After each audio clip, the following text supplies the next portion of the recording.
As though Trump enjoys being called foolish, these late-night show presenters can't stop criticizing him. It's like therapy for them, and let's face it, who can really hold them accountable? Recently, Stephen Colbert called out the former president for making a terrible speech, and it's worth seeing. When The Late Show went live following President Joe Biden's State of the Union address, Stephen Colbert stated that the press had so far reported Biden's address. This was the beginning of Biden's challenge to dispel old man vibes in Congress. What has been described in the press so far as feisty, fiery, heated, supreme, crunchwrap. I'm sorry. It's really late and I'm hungry. It was a nervous evening because, depending on what transpires in November, it may be the last State of the Union address ever. Instead, it may just be a Kid Rock concert and an immigrant catapult for the Democratic side, where white people were wearing white, and the Republican side, where white people were wearing white. In his biting State of the Union address, Colbert made jokes. In a speech that lasted more than an hour, President Joe Biden spoke to Donald Trump on multiple occasions and covered the major topics of his re-election campaign. Biden referred to Trump as his predecessor 13 times, chastising him over the Capitol incident and charging him with capitulating to Russia. Additionally, Mr. Biden discussed Gaza, the economy, immigration, and abortion. There were times when the atmosphere in the House chamber was raucous, with Democrats loudly applauding and some Republicans heckling. Since Trump is almost certain to face him in November's general election, it is not surprising that many of his jabs were aimed at him regarding how he handled the COVID-19 pandemic. He said, "My predecessor failed the most basic duty any president owes the American people, the duty to care, which is unforgivable." In addition, the president criticized Trump's recent statements regarding Russia and NATO, claiming that he was attempting to conceal the truth about the attack on the U.S. Capitol on January 6, 2021. Did you think Trump was going to sit back and take it? He had promised to respond to the address right away.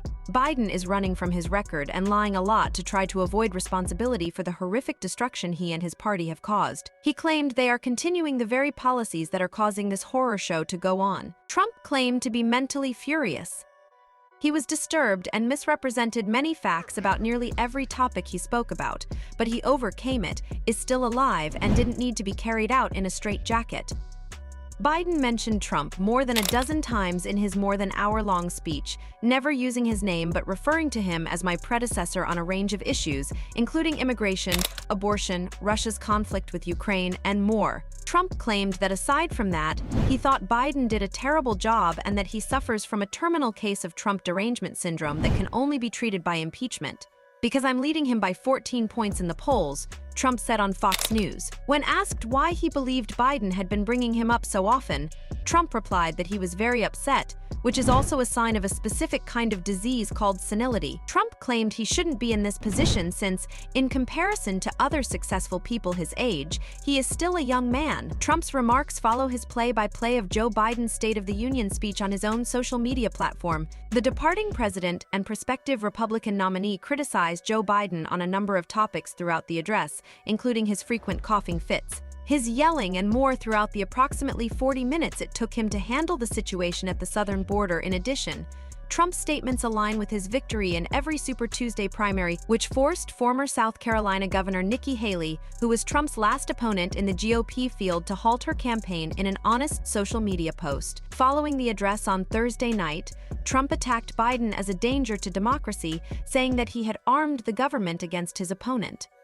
Trump didn't discuss this since it had never been done before. Though he is the oldest president in U.S. history at 81, Biden's aggressive approach may have been born, at least in part, out of necessity. His approval ratings are the lowest of any modern president running for re-election, and he is in statistical dead heat with Donald Trump, who is also viewed negatively by voters. When Biden addressed his age, he did so with a jab at Trump, who is only a few years younger than him at 77.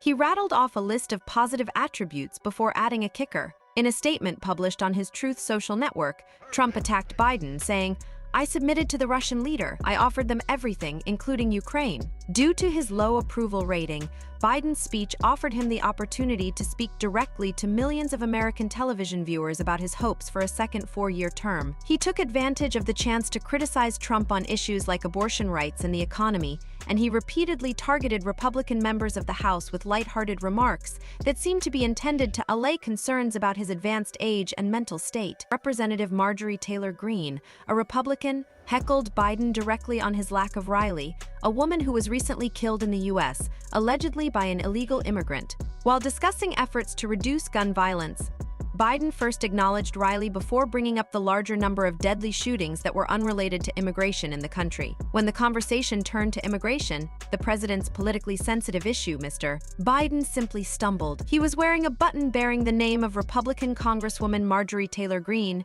whom she had given him upon his arrival in response to her accusation that he had disregarded the death of Georgia nursing student Laquan Riley, who had been killed by an unauthorized immigrant from Venezuela.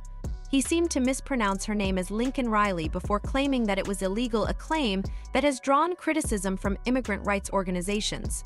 Congresswoman Dia Ramirez, an Illinois Democrat, expressed her disappointment in Joe Biden on X by claiming that he used dehumanizing right-wing rhetoric to speak about immigrants. Mr. Biden went on to urge Republicans to support the bipartisan immigration legislation that had been enacted by the Senate, but the damage may already have been done because the president's use of the term illegal sparked opposition from his party's progressive flank. Democratic Congressman Joaquin Castro of Texas, who was born during World War II and grew up in turbulent times throughout the 1960s, claimed that Biden was also using dangerous rhetoric.